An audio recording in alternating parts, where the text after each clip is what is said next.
السلام علیکم میرے پیارے بہنوں اور بھائیوں۔ ہمارے ایک دوست نے بزرگ سے پوچھا کہ ایک مختصر اور جامع بعد نماز کے بارے میں ہمیں بتائیں جو ہمارے لیے نصب العین قرار پائے۔ بزرگ نے فرمایا، بسم اللہ۔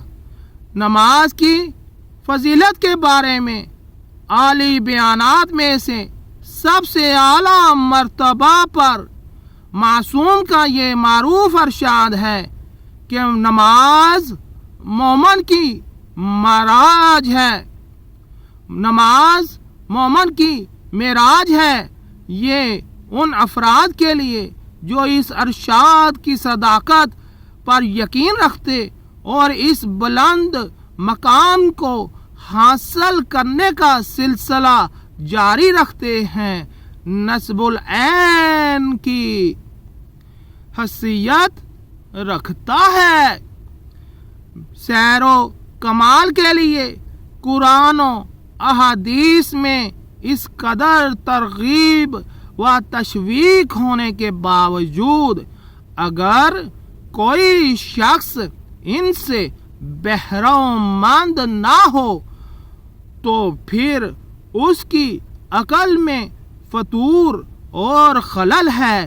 نماز پڑھنا اہل افراد کے لیے حلوہ کھانے جیسا ہے، لہذا نماز پڑھنے سے وہ خستہ نہیں ہوتے۔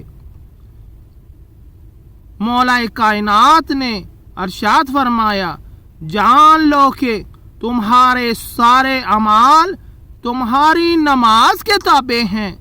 ہم نے مشاہدہ کیا ہے کہ بزرگ علماء کی حالت نماز میں عجیب و غریب کیفیت ہوتی تھی، اس طرح کہ گویا وہ نماز سے باہر کے انسان ہی نہیں۔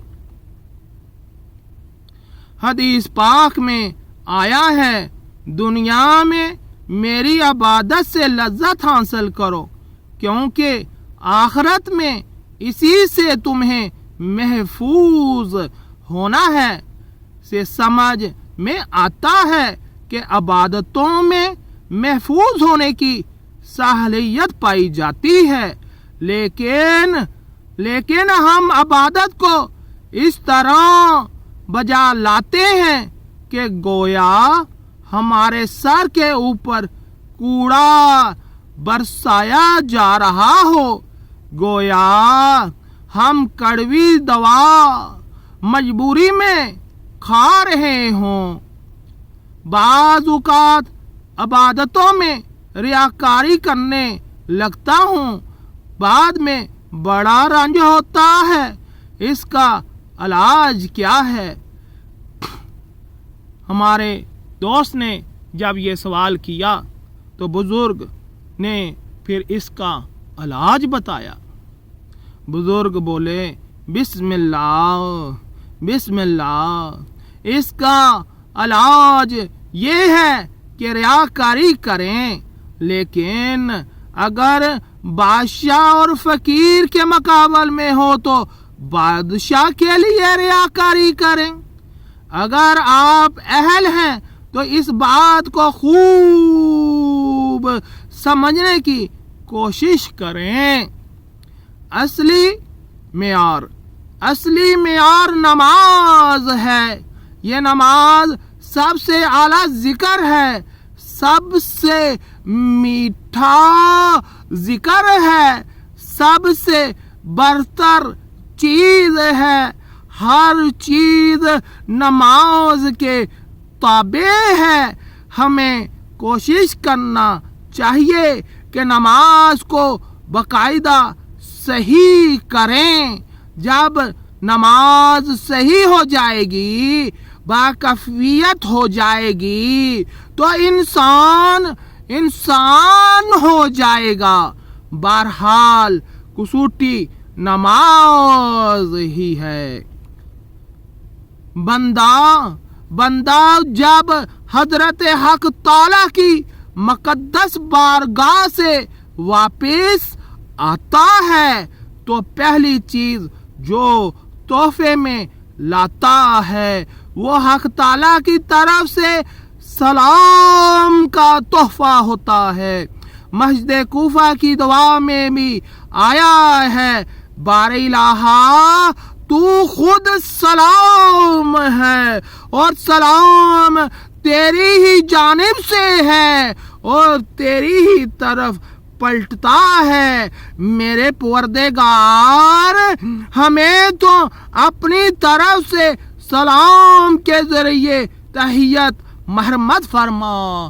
یا اللہ یا اللہ، کس قدر مناسبت رکھتی ہے تکبیر نماز میں داخل ہونے کے ساتھ اور سلام نماز سے باہر آنے کے ساتھ، یعنی دنیا کی ساری چیزوں کو اور سارے بزرگوں اور بڑوں کو کنارے چھوڑو، کیونکہ اللہ تعالی اکبر یعنی سب سے بڑا ہے۔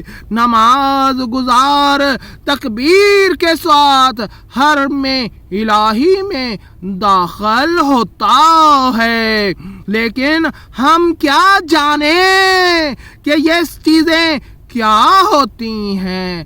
حدیث میں آیا ہے کہ اگر نماز گزار کو علم ہو جائے کہ جلال الہی نے کس درجہ اسے اپنے احاطے میں لے رکھا ہے تو ہرگز نماز سے الگ نہ ہو۔ یا اللہ یا اللہ یا اللہ، اپنے فضل و کرم سے، اپنے رحم و فضل سے یا اللہ یا اللہ یا اللہ ہمیں صحیح معنوں میں نماز ادا کرنے کی توفیق عطا فرما۔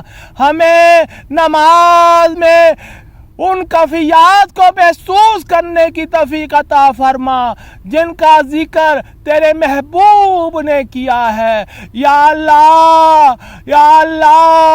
ہمیں نماز پڑھنے کی توفیق عطا فرما، صحیح معنوں میں پڑھنے کی توفیق عطا فرما، اس میں درجات حاصل کرنے کی توفیق عطا فرما۔ یا رب یا رب یا رب۔